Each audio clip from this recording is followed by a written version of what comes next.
And today I'm so excited. I've got such good guests. And first one is Dr. Nick Housley, who is the Director of Clinical Research, and David Wu, CEO and founder of Motus Nova.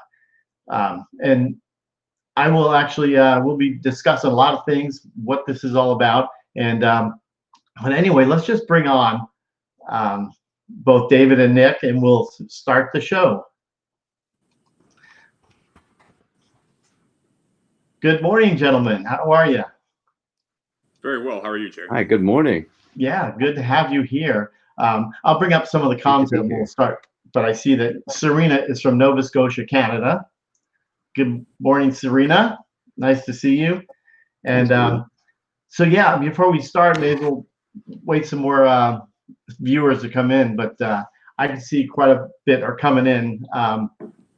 Sometimes take a little bit just to bring up their comments. But so, David, thank you for being able to be here, and you too, Nick. And I was going to start with Nick. You had a pretty great journey of how you got into medical devices. What were you doing now then? Yeah, it's a bit of a roundabout journey, but I'm glad I'm here now.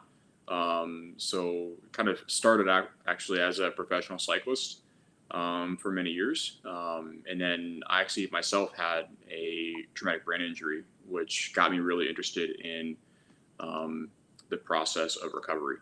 Wow. And so that's what actually inspired me to go to PT school. And so became a physiotherapist, or in the United States called physical therapist. And that's where I was actually first introduced to these types of technologies that could help people recover following a variety of injuries. Wow. And that's actually where I first met Dave. So Dave and I have been working together for going on a decade at this point. Oh, wow. And okay. So that's kind of how I kind of got into neuro rehab. And after my clinical work and practice, I went and got a PhD in neuroscience. I had some unanswered questions that were kind of nagging me, and I wanted to figure out how basically the best way to address those questions. Wow, that's terrific. Yeah. And not to take off track there, Mike Peters is from South Wales, United Kingdom. Do you see the comments there that are coming up? I do. Yeah. Let's see. Yeah. Good morning, Mike. Yeah, there's quite a bit out starting right now, but so good. Yeah, and David, you are a veteran entrepreneur. Yes, that's right. Thank you for having us this morning, and for everyone. Thank you to everyone who's joining our stream. Yes. So I've done a couple of startups prior to starting Motus Nova, both in technology and in healthcare. And I actually was doing some clinical trials, or helping, I guess I should say, helping manage some clinical trials with the technology and the device.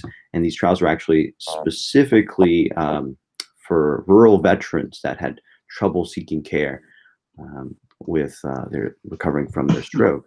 And that was actually one of the projects where I had met Nick while he was doing his studies in getting his doctorate of physical therapy. Wow, that's great. So, I currently use the hand mentor right now, and I'm not sure if anybody knows what the hand mentor is, and I do have a little video, but can you explain what the hand mentor is and what it's all about? Sure. Yeah. Yeah. Have this? I'll take a first. I'll take a first go, and then you can kind of amend with some more of the scientific background as well. So simply put, the hand mentor and the foot mentor, there's two devices that we have. What it is really it's a robot that's capable of moving you, and its goal here is to help mirror and replicate the recovery and rehabilitation experience that you would get at a high-level clinic or working with a clinician.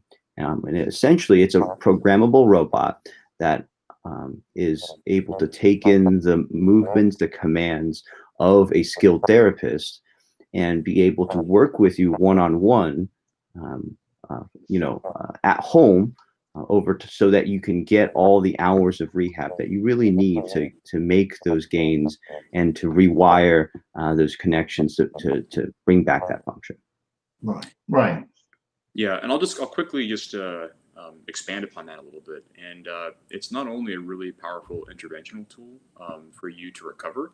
And what I mean by that is that it has been shown clinically to help improve your upper extremity motor function. So how well you can use your arms in daily life, as well as for the foot mentor, it can help improve your walking performance and gait.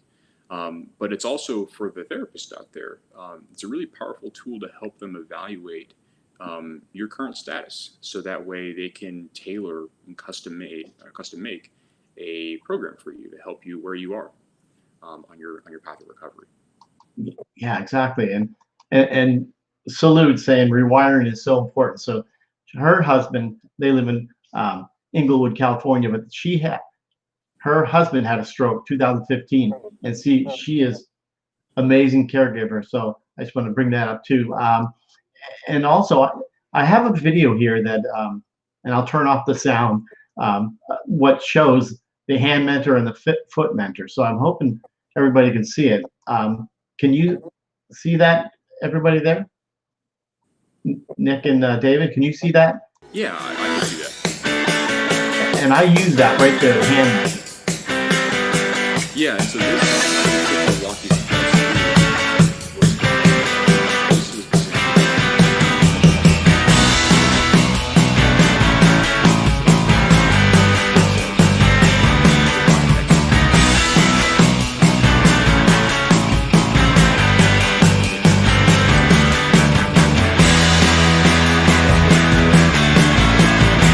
I'm not sure we can hear you.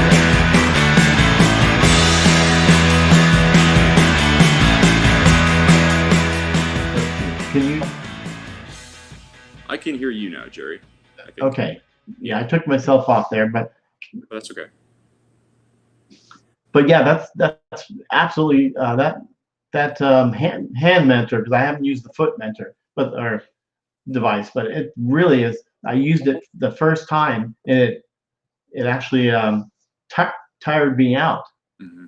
The next morning, I felt so sore. Yeah, and also too, sore is okay, right? That means that you're putting in the work to drive those changes. I think someone said that the importance of rewiring, and that's actually with rehab.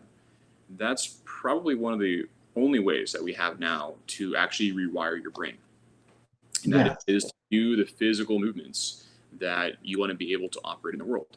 And in order to make those movements, you have to work a bit harder and do that repetitive task practice. And that's what the hand mentor actually does, is it helps guide you through those movements. And it also takes away kind of the monotony, because if you do hundreds or thousands of repetitions that are required to rewire the brain, Right. it can be a little boring. So having that gaming interface where you're controlling, a spaceship on the screen or a virtual avatar makes the time go by really quickly. Yeah, it does. And I see Steve. I'm not sure if you can see the question. Curious, has either one of the doctors ever looked at Dr. Tobenek's use of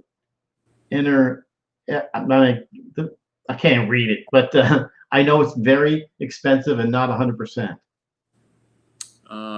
Yeah, I'm not actually sure specifically about that device that you're talking about, Stephen, but for us, our device actually, we worked really hard to reduce the cost, to make it accessible to people who have neurologic injuries. And I'm going to jump in here, Nick. Yeah, that's absolutely right. And Stephen, like you mentioned, there's a plethora. There's a plethora of robotic devices out there. Many of them in various stages of study. So just so that we kind of lay the groundwork here, our device is an FDA Class 1 device. We've been through the clinical trials already, and it's been shown to be both safe and effective for stroke survivors in restoring function. We'll get into some of the science that kind of is behind the device. All these clinical studies over the past decade, it's about 15 years at this point of clinical research, over dozens of published peer-reviewed academic journals. But to get back on the topic of other robotic devices, or the general robotic devices, yeah, that's right. There are a lot of robots out there being used for stroke rehab and other types of rehabilitation as well. The biggest problem that we saw at Motus Nova for all of the robotic devices is how expensive they were, and then thus how inaccessible they were. Many of these devices are $250,000, $500,000 and up in terms of cost. And that at that expense, you really can't get that many robotic devices to that many stroke survivors. It's really a lack of access. A few lucky people might get one, or they might spend an hour on a device once a week. But really, if the goal here is to increase the number of hours of guided rehabilitation each stroke survivor gets, something that really has to come down is the cost.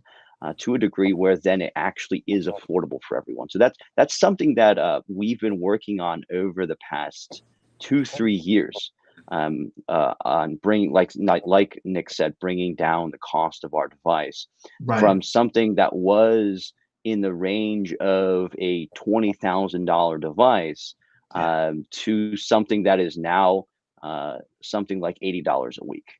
Something that's much more affordable, and our work isn't done. We're still working hard at bringing down that cost.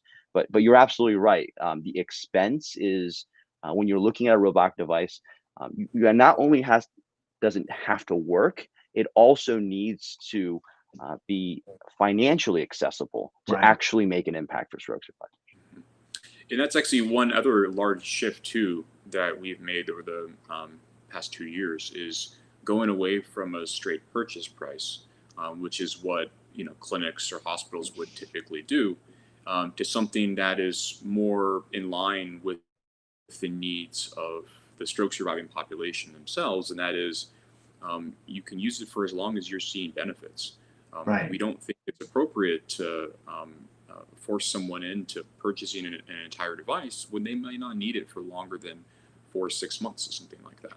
And that's just we're just trying to do right by this group of people, and that's one of the ways that we can do this. And so the cost is with the hand mentor. Just taking that one it's not terribly expensive if you look at it on a monthly basis. Because is it a rental type situation or?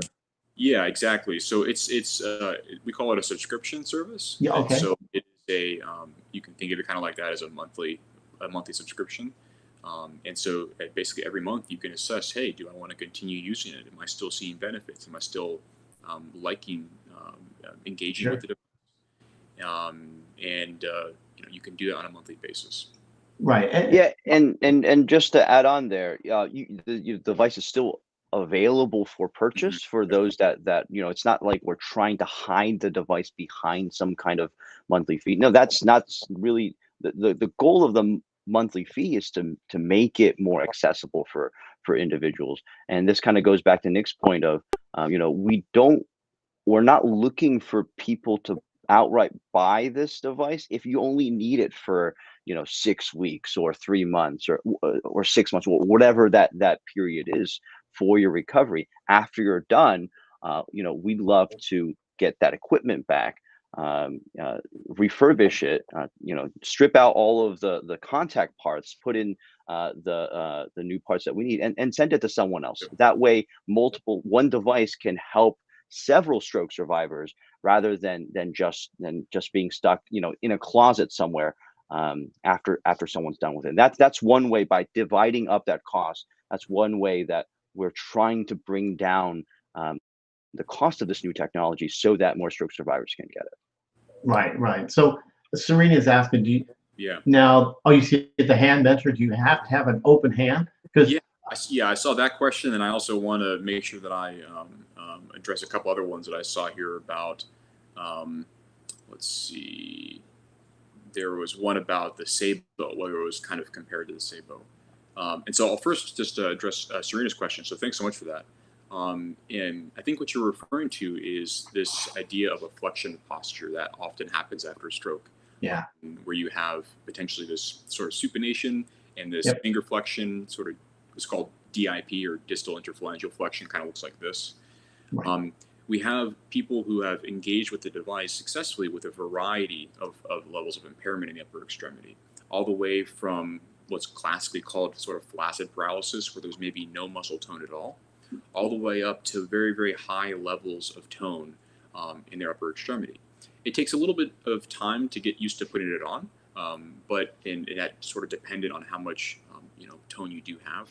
But we've had people with that sort of closed fist posture, that flexion posture, who've been able to engage in it. Wow. So it does work for a variety of people and a variety of impairment levels. Right. Right. So yeah. So Mike too. So Mike, I want to address your question as well. okay. It's is it like the sabot glove? And you can kind of think of it that way. I'd say there's a couple of big distinguishing features here. The one of them is, at least what we think is very, very important, is this idea of active assistance. This idea of active assistance is distinguished from sort of a passive assistance, where you can think of passive as just a series of springs that can provide help to movement, right? Just imagine your therapist coming in there and sort of like removing the effect of gravity or helping you move a little bit.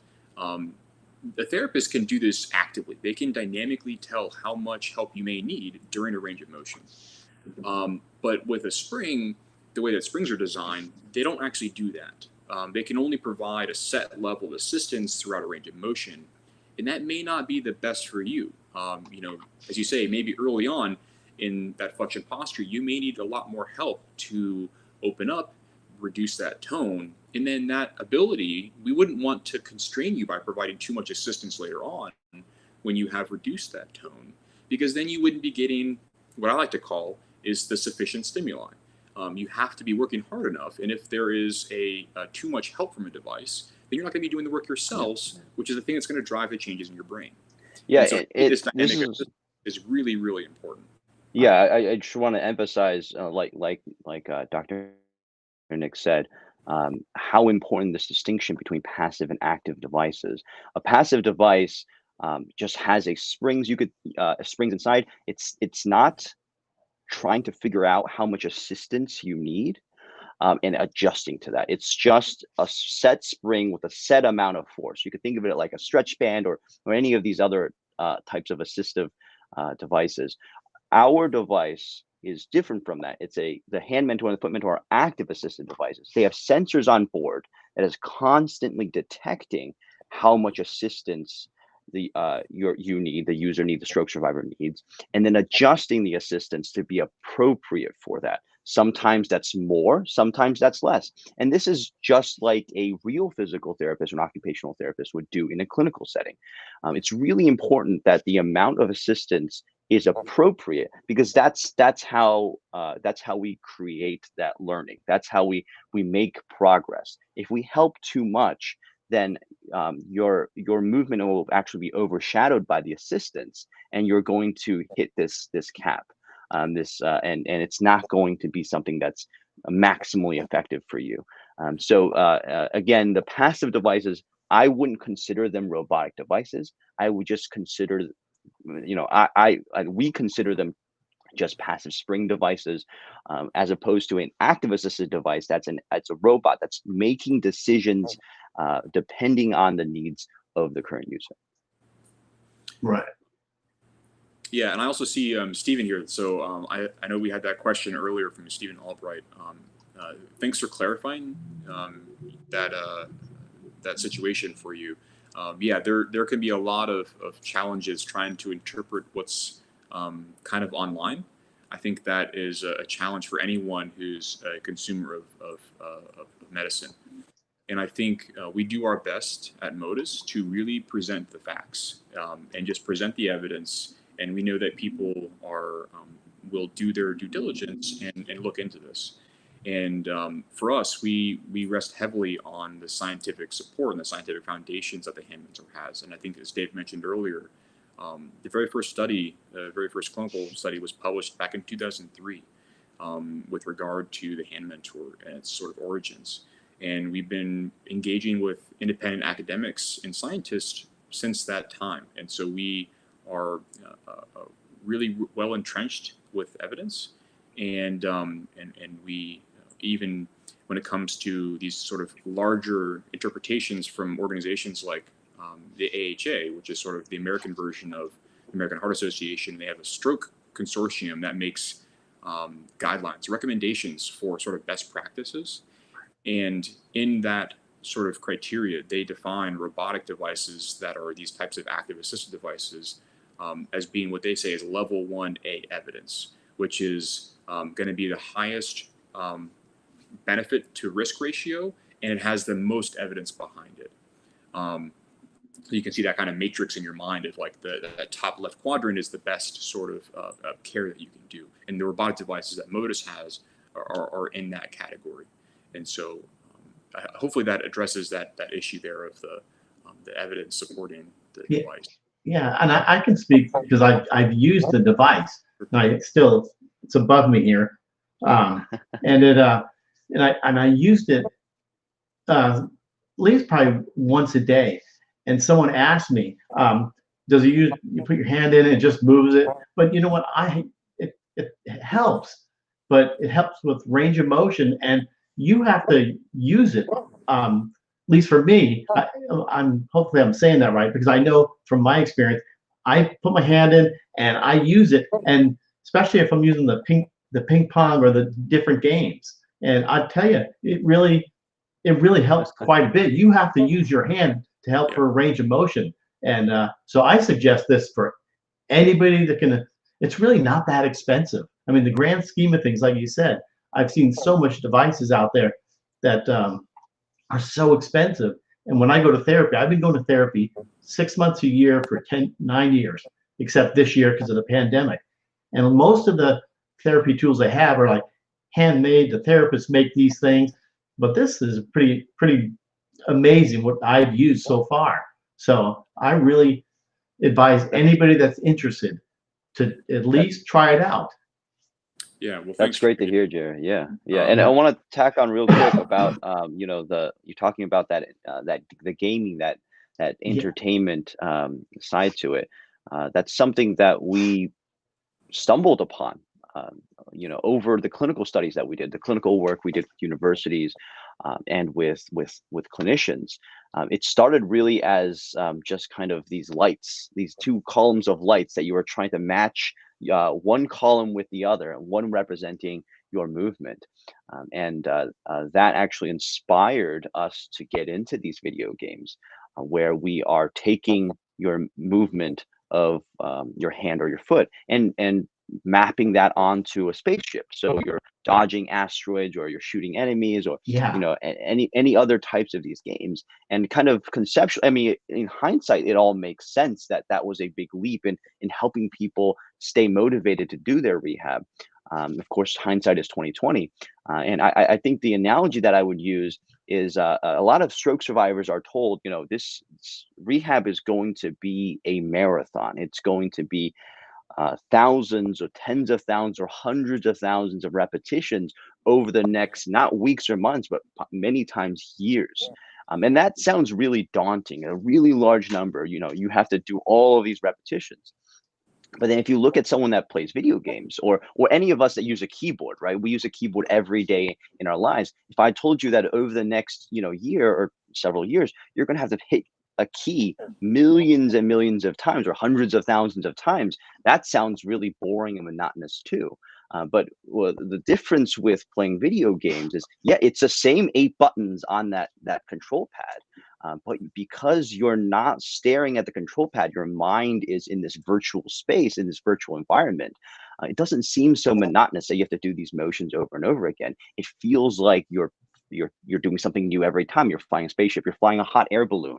you're chopping vegetables or something like that. Anything, we can imagine in this virtual environment. And that's kind of the transition that we made. We made rehab, even though, we can't lower the number of repetitions you need to make those new brain connections, because that's just biology, right? But what we did is we made those repetitions not as monotonous by mapping it onto that virtual environment with the video games. Mm-hmm. Yeah. Oh, go ahead, Nick. Questions there too, yeah, Jerry. I'm trying to keep up here. There's a lot. So thanks. Yeah. Well, I'll start going backwards here. So, Mike, good question. So it's $80 a week, which is the subscription model. So that's about $349 a month, which is that range. Now, Dave, I don't know if we have anyone in the UK using the device right now. We have someone in Germany. Is that correct? Yes. So we have some devices deployed internationally. Yeah.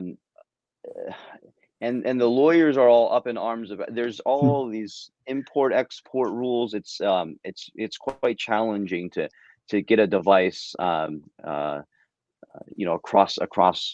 out of the U.S. I should say. We are based here in the U.S. in Atlanta, Georgia, so that's we can any international shipments, it has to be on a case-by-case basis. That's something that we're happy to talk about offline as well. But we do have deployments in I believe 5 countries. We have users in Germany, in China, in the UAE, and a couple of others. Yeah. And I see. Let's see. So thanks, Mike. Hopefully that answered your question. Canada as well, I should add. Yeah, Canada. Yep. And salute. I think there is.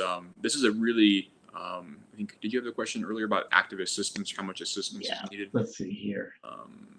Someone had that. Salute. Let's see here. Yeah. Is this right here? So yeah, that's so robotic device active evidence shows this level 1. Yeah. So this is a theory that's defined by the AHA, or the American Heart Association's stroke sort of consortium. And they help sort of consolidate all of the evidence that's out there, because there's a lot of science. And they kind of consolidate things, boil it down into something that is actionable by clinicians. And what they do is they rank these things on a scale of 1 to 3 and A to D, I think A to C. And so things in the 1A category would be of the highest level of evidence, meaning the lowest risk of bias, be a good quality science. And it also has the highest level of benefit to risk ratio, right? Everything that we do, there's going to be some benefit to risk ratio. And these robotic devices fall in that category of 1A, where they have the highest level of evidence to support them, and they show the most bang for your buck, basically. And I think there's another question earlier. I can't remember exactly who it was, but they're asking about how much movement someone may need to have. And I also see one about active versus passive devices here. Yeah, I think I'll try to get to these questions. Yeah. I'll talk on real quick here about the cost. And, we've been talking about cost because it is so important as well. That $80 per week. Now that's kind of the, I should say, that's if you just get the device through us, and there's no insurance involved, or there's no add-on with those. So we have individuals that do telehealth through our device with their clinicians, and for those that have insurance plans that cover this, and that's actually in the U.S. at least, it's most major insurance plans, including Medicare, and most major insurance providers. They will actually cover a portion of the cost of the device. Well, I should say most insurance providers will cover telehealth, doing telehealth with the Motus device, and for those individuals that do qualify, the costs, depending on the plan, of course. Now there's a lot of different insurance plans. Depending on the plan, it can be something as low as somewhere around $20 to $30 a week. So that's something that can really help provide a assistance to the cost, of the overall cost of the device. Mm-hmm. Yeah, and so we've had people across the United States who have used, who are engaging with the device in that telehealth framework that Dave just described with their therapist, and I think these individuals have Medicare.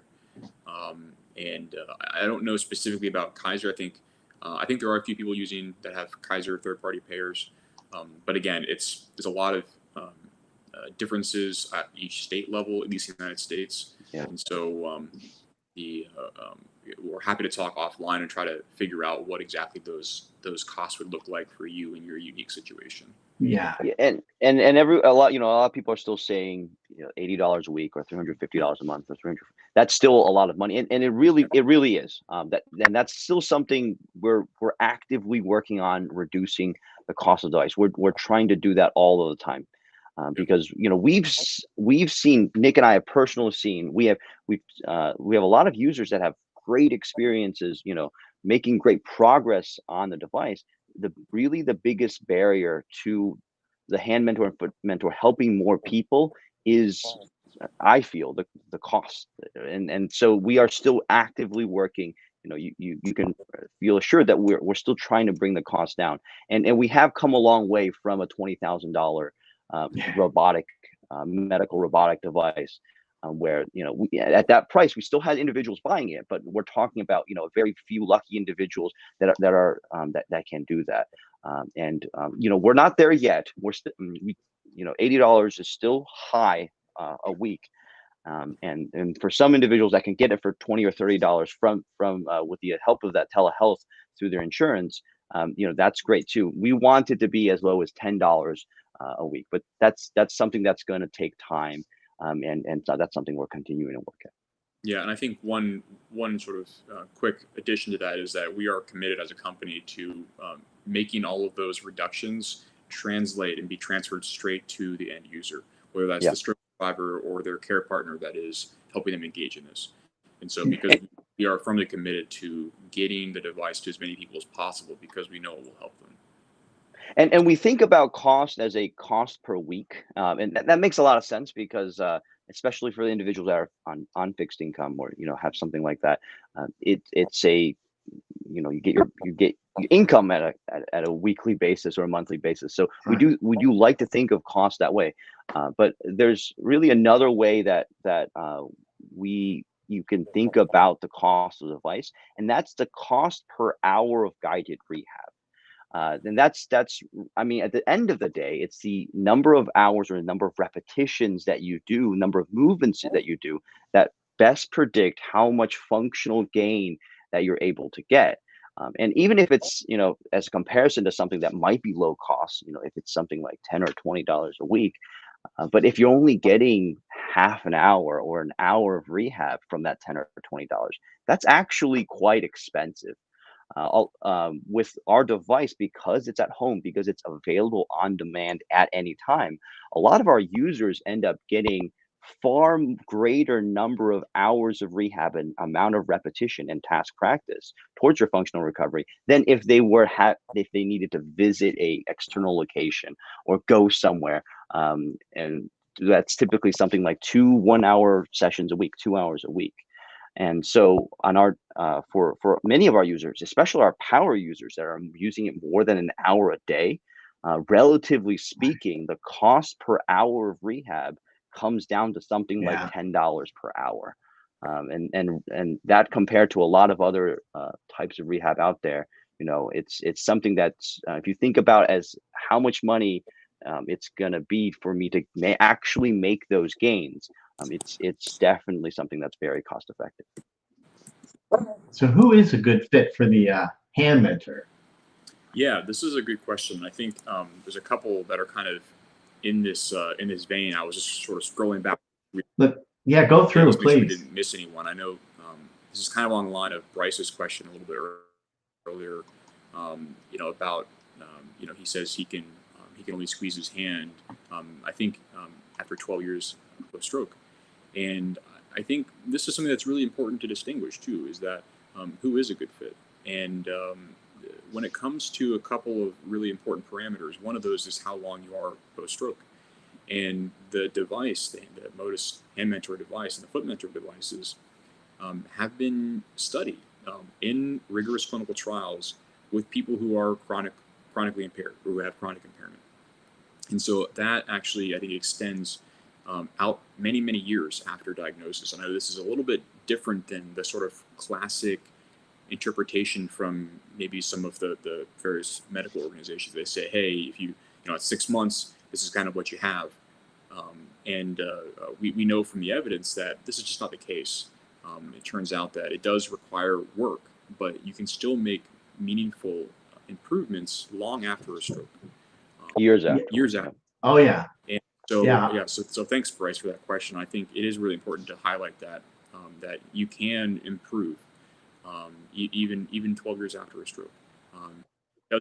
Yeah, I agree, 100%. Because me coming up on 10 years, I still see, you know, improvements, because I know your brain is rewiring itself, neuroplasticity, and you know, if you don't use it, you lose it. But one other question too is, what's the difference between, and I've used eStem, between the eStem and the Motus device? Yeah, so there's a couple of big distinctions here. One of them, obviously, electrical versus sort of neuromechanical types of devices.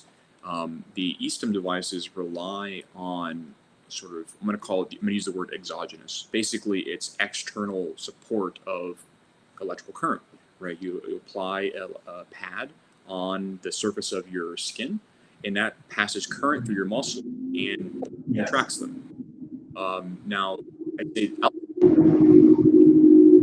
of those, the difference between just a sort of kinematic and a kinetic type of device versus an electrical device, the big distinction is kind of at the boots in the ground level, and that is, what is it actually going to do for you? And when you think about them in that way, you can think about an eStem device as an assisted device.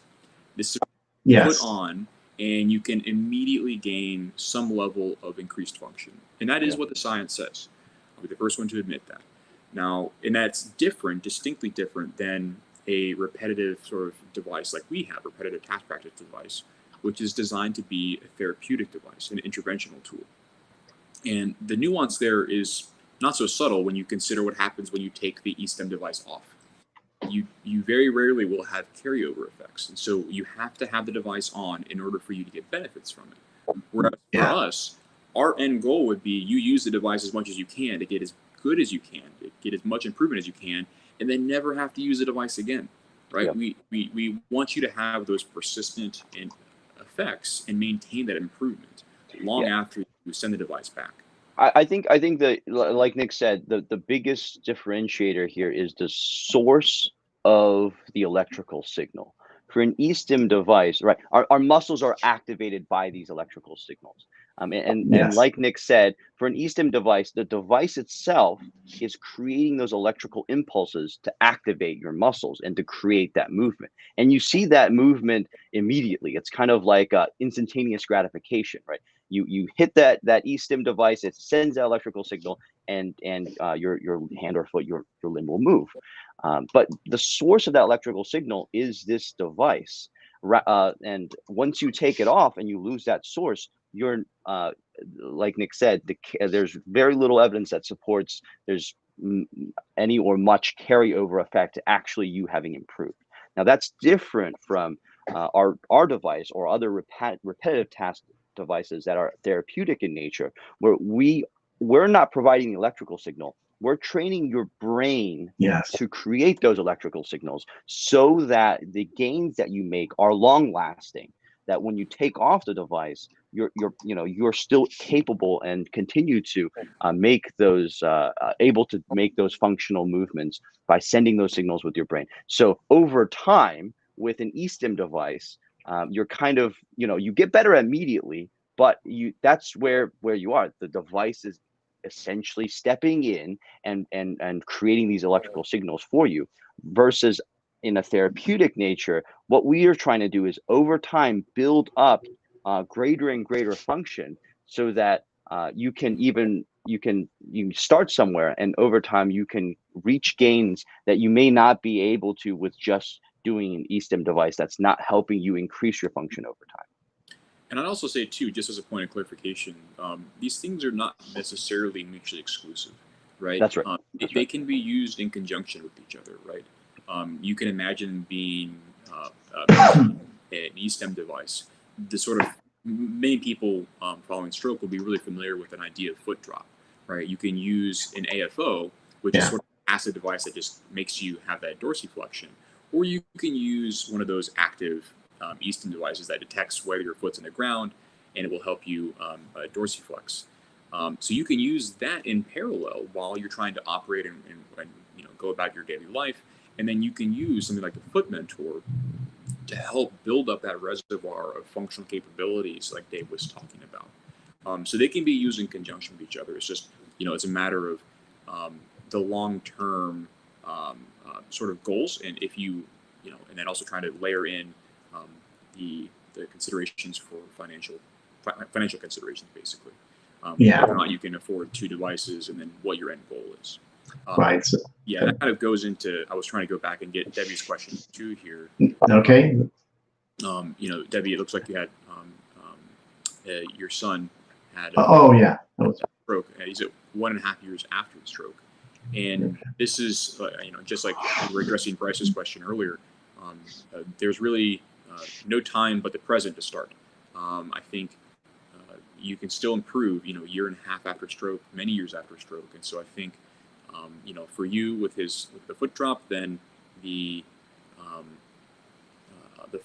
Foot Mentor would be a good tool to help with that process. It actually is designed specifically for foot drop. And the reason being is that's a critical sort of step, I guess pun intended, in being able to successfully ambulate. And so it is actuated at the foot and the ankle, and it provides that assistance in the dorsiflexion, and it can help you regain that control. Go ahead, Jerry. Oh, no, I was just going to say, when would I see results? That was a question I was thinking about earlier, but I know the results that I see after the one. I've only used it the one time. When I first used it, I saw a result pretty much right away because it actually helped me with my range of motion of my wrist. So that was a question I was going to ask. When, I know it's different probably for everybody, but when would I see results? Yeah, I think there's a lot of things that we can consider when we define. Apologies there. When we define results, right, and that could be, as you said, range of motion. And if someone has significant tone, and we are operating in a way to help reduce that tone, you can see a massive improvement in your range of motion. As you saw, Jerry, in just now, when it comes to improvements in sort of these long-term changes that Dave was talking about, the functional improvements, being able to pick up a Coke can or a soda pop, or being able to fold a towel, these types of things take a little bit longer to sort of develop. And when we look at the scientific data, those changes typically occur in the kind of 2 to 4 month range. We see significant improvements at that time frame. Now, as you rightly identified, Jerry, it can be very different for each individual. Yeah. That's just because every stroke survivor has a unique injury. They come into it with a unique set of abilities beforehand, and everyone may be able to take different amounts of therapy. And as Dave already said, this is one of the biggest drivers of improvement. And so if you can, take double the amount of therapy because, let's say you're a former athlete or for whatever reason, you may see different rates of improvement.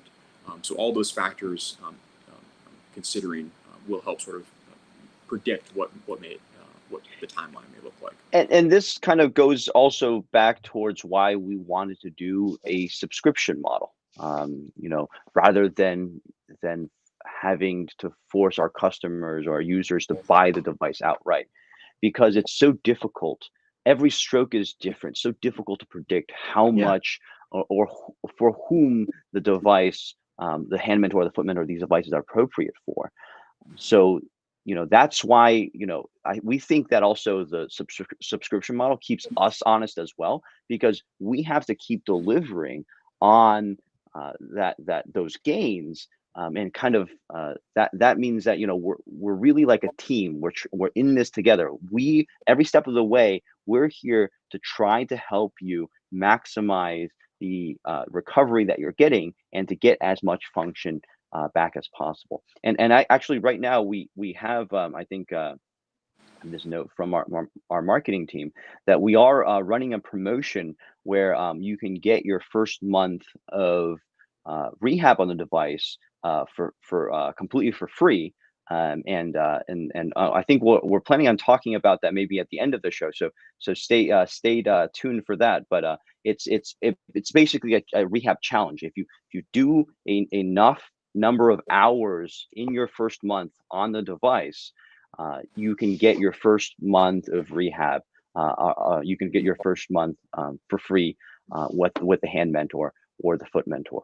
And so that's something that we're trying to push as well, because what we see is individuals stroke survivors that really put in the time and the effort in doing their rehab, they can make significant gains. And that's what we're trying to promote as well, in kind of like a stroke rehab challenge, an hourly challenge. Right. And I always say, because I've done a lot of interviews with stroke survivors, that every stroke, it has their own fingerprint, because there's none that the same. But I just go back here we get people from all over the country. Yvonne Kempeteris there, she's from Greece. So Well, good morning. Morning from Greece, or I guess afternoon at that point, right? Yeah. So yeah, let's see. I had some other questions I wanted to ask them. So if I have no movement in my foot or hand, is that something that can help me? Yeah, this is a really important point here. I think the capabilities of the hand mentor and the foot mentor kind of span the gambit of an individual's abilities, and having this active assistance, this ability to actively monitor someone's current state and provide the assistance that they need at that point, will help us accommodate that variety of impairments. And so even if someone has no volitional activity, they can't initiate movement, the device can help them initiate that movement. And you can begin to get that sort of sensory experience that's also important for reprogramming your brain. And so someone in that situation would be able to engage in the device. All the way up to someone who maybe has full active range of motion, but they may have challenges with precise movement or precise control of movement, the temporal dynamics of movement, right? It's important to be able to control all of those aspects. And having that ability to finely tune what the device can do, not relying on springs, makes us be able to address and help all those individuals. Yeah, I agree. And Stephen, thank you for doing that. That's what this is about, because it's helping me, and I've only used it for a week.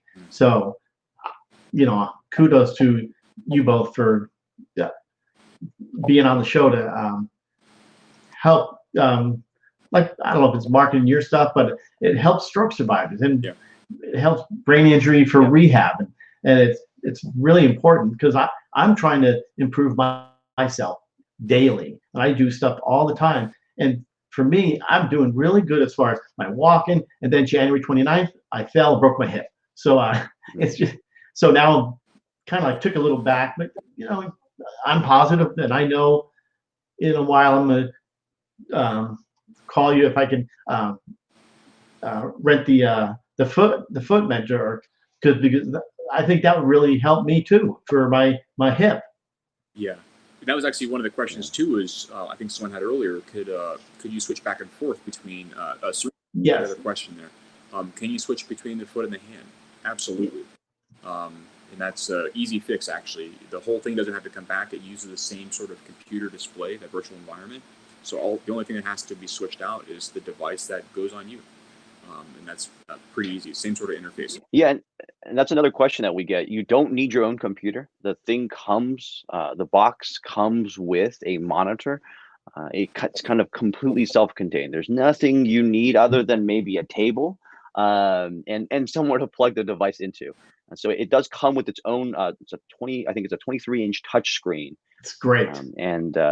It's, you don't need to hook up a computer. It's not complicated. We purposely made it so that individuals with very little experience with technology will be able to use the device. You essentially take it out, you plug it in, and then it will walk you through videos exactly how to put it on and start using the device.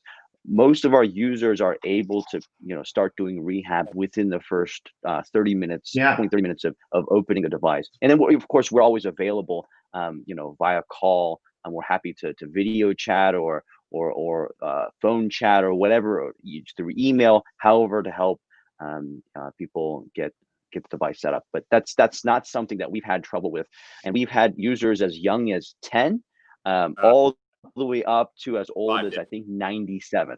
Wow, nice. Yeah, we nice. had someone who was 5 years old. So really? Okay.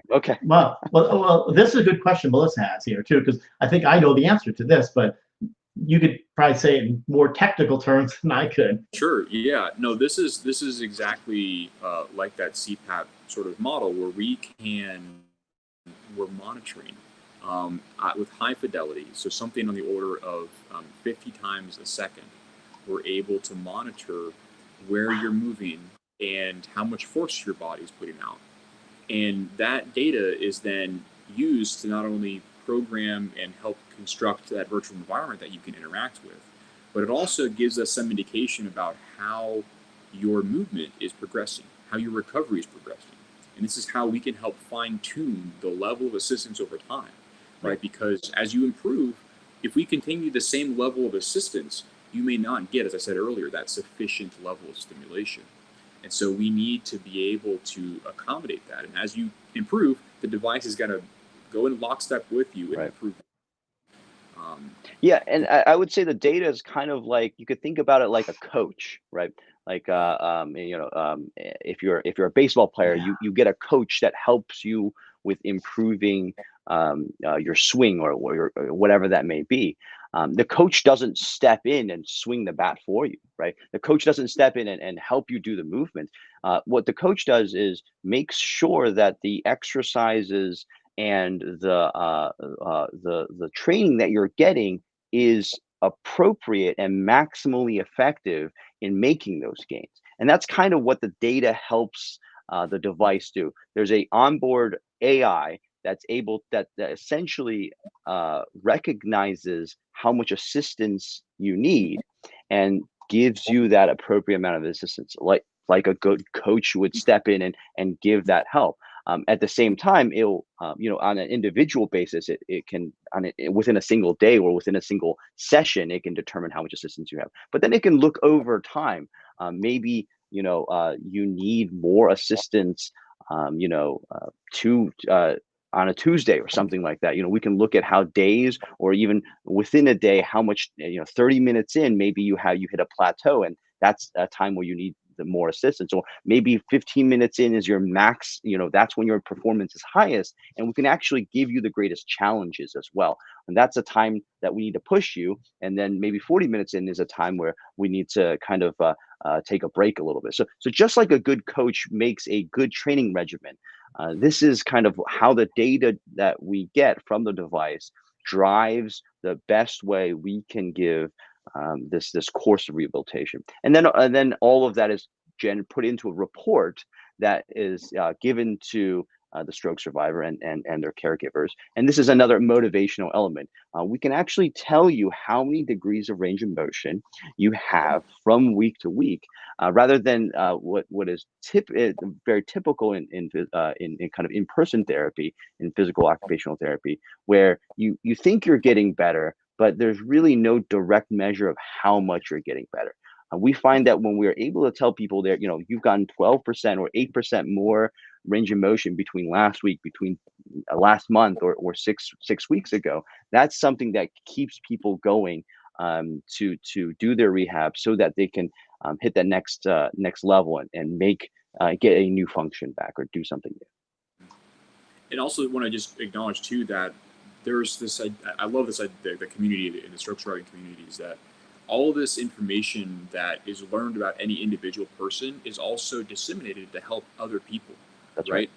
The more we learn about the stroke surviving population and how your recovery is progressing, helps us help other people, which is a really sort of a beautiful thing about sharing the data. This goes back to the science of it, like Nick was saying, I think in his introduction, where he had questions about how many hours of, and I'm sure many of the viewers also have had this question, how many hours of rehab do I need? How many repetitions, what number of repetitions do I need to get this X function back to be able to reach out and turn a doorknob, or grab, to lift a fork or something like that? How can you tell me how many hours? And scientists ask the same question, and we don't have the answer to that. And that's because we don't currently have the data. We haven't done those 6 month, those long-term 3 month, 6 month, 9 month studies about and recording down exactly how many movements and repetitions and hours each individual has to get those functions back. In this robotic therapy, because by nature of the device, all of that data is recorded, we can help better understand how much recovery is needed to get certain specific functions back for specific strokes. So you're not only helping yourself with the data that we're getting here helps better inform, going into the future, every new stroke survivor, what would be needed to have a predictive algorithm of what is needed to get how much function. Yeah. And I could say one thing, that after 1 week of using the hand mentor, and I'm really guilty of not doing my fine motor skills, and using the hand mentor, I can grab and hold on fairly well now. It's only been a week. Is holding to a little bottle, or I use a plastic one just because I know the end result. I drop the bottle, it breaks, but I've noticed that difference in just holding on a bottle with that hand mentor. So and so if I'm not into games, or I don't know anything about games or technology, will I be able to use this, or anybody else out there? Yeah, I think that's a good point to acknowledge that just because you don't have any sort of technical background or experience with gaming does not preclude you from engaging in this. We've designed them to be really, really intuitive. And some of the games, they have varying levels of complexity. And so they also teach you how to play the games as well. So it's not like you're going into an arcade with no backup, right? As Dave says, the device is there to help you through that process. So yeah, pretty much everyone is able to. Yeah. And it's not like there's a bunch of buttons you have to press. Really, what you do is you hit start therapy, and then you hit begin, and then you're right into it, where the movement of your limb is controlling a character on the screen. And it could be as simple as a hot air balloon that's moving either up or down, depending on how you're, the angle or degree of range of motion that your hand or foot is in. There's something that much more complicated, where you're flying a spaceship back and forth and weaving between asteroids. So we have a whole range of different games and exercises for those, depending on what's entertaining for everyone. And we're putting out new games all the time. That's something that's part of our commitment in this kind of being a monthly service, and this being a team. We're committed to always improving the experience, so that you're always getting that value at the end of the month from what we're doing with the device. And Yuan had a question a little bit earlier ago about it sounds like she's got a potentially an implantable device. It sounds like, and correct me if I'm wrong, Yuan, but I just want to clarify too that because this is not an electrical stimulation device, people with implantable devices, LVADs, these types of things, there's no contraindication to using the Motus device, because it's not providing any exogenous current through you.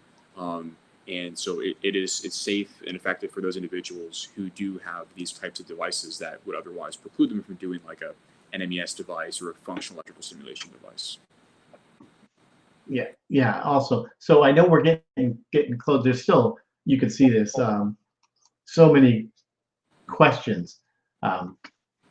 So can you play any games against someone else? Oh yeah, this is a fun question. I think we're in the process of building that framework. We can have a community of stroke survivors playing against each other. Wow. So Dave had this wonderful idea, I guess probably a year ago at this point, right? Where we're trying to design these the community gaming.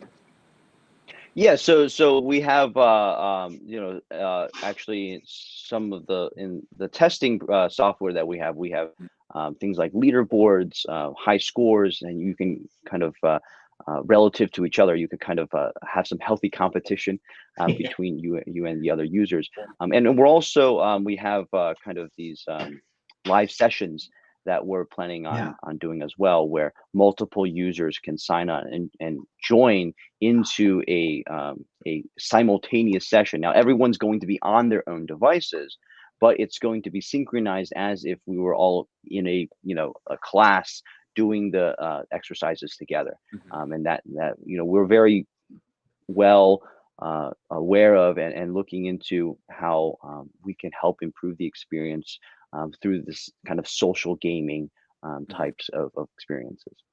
No, that's Yeah. great. Did you see Jonathan Miller's comment? I did, yeah. And I wasn't sure how much time we had, so I want to also first acknowledge too that we're available. So if you have questions that we don't get to during the course of today, reach out to us.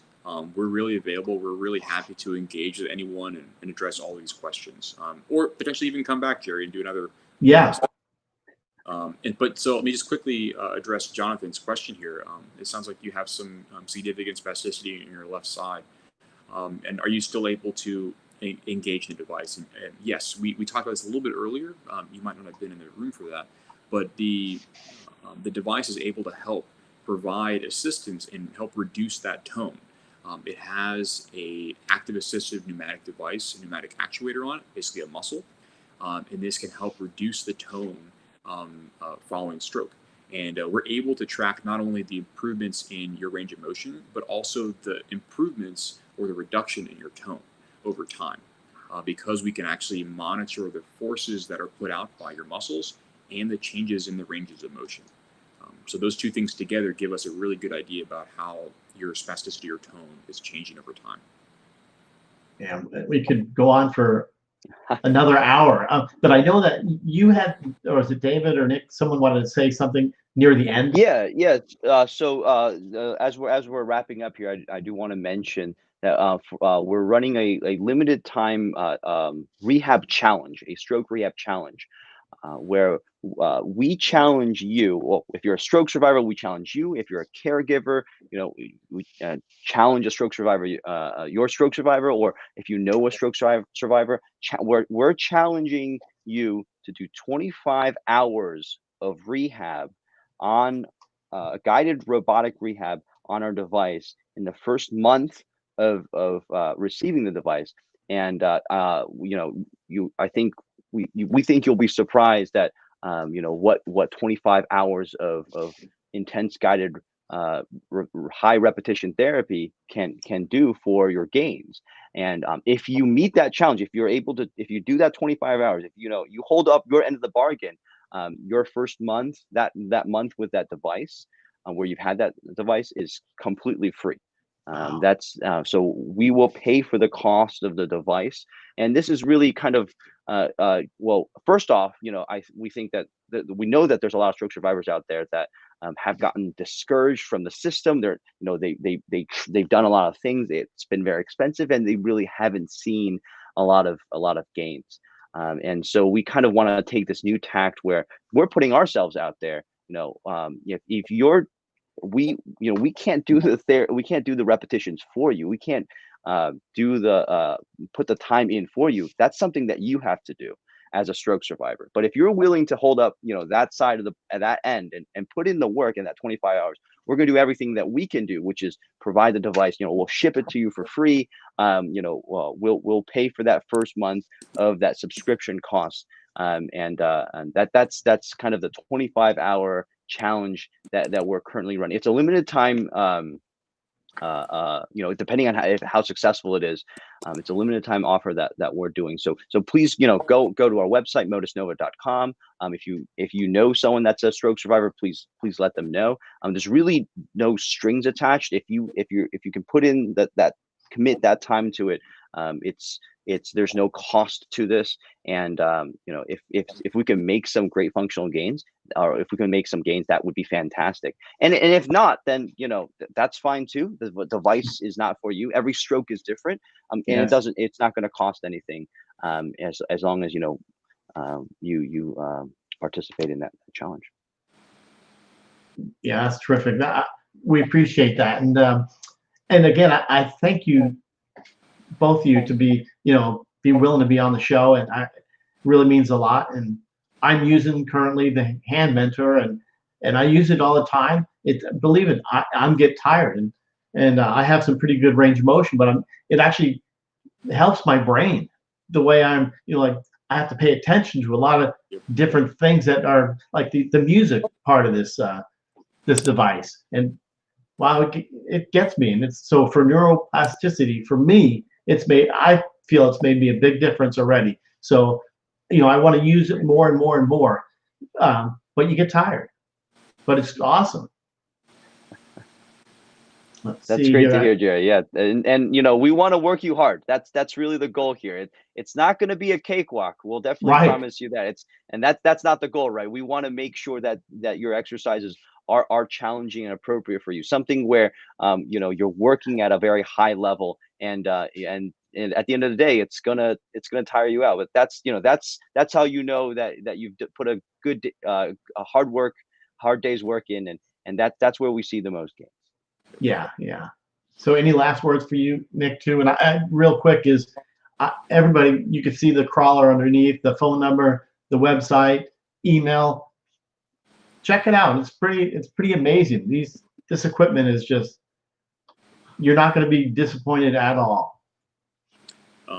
So I guess just final thoughts. I just wanted to quickly thank everyone for jumping on the live stream and for your wonderful questions. It's always a pleasure for us to talk with stroke survivors across the world. Yeah. And if you guys have any additional questions, reach out to us. We're happy to talk with you, and we would be more than happy to help you on your course of recovery in whatever way we can. Always happy to talk to stroke survivors. Nick and I have been doing research for stroke rehab for the past decade, more than the past 10 years, and it's something really close and dear to us and our intellectual pursuit. So always happy to talk. Please reach out to us anytime. If you have questions, one of our specialists, stroke survivor rehab specialists, can help with those questions. And if something that only Nick can answer, we're happy to have him also help with those questions as well. So if anything, please come to us as a resource for your scientific questions about stroke rehab. And we'd love to see you try out and accept our challenge. Try out our device, and together we're hoping to get you closer to your functional goals. Perfect. Well, thank you both for being here, and thank you everybody that were here and getting involved. So we really appreciate it.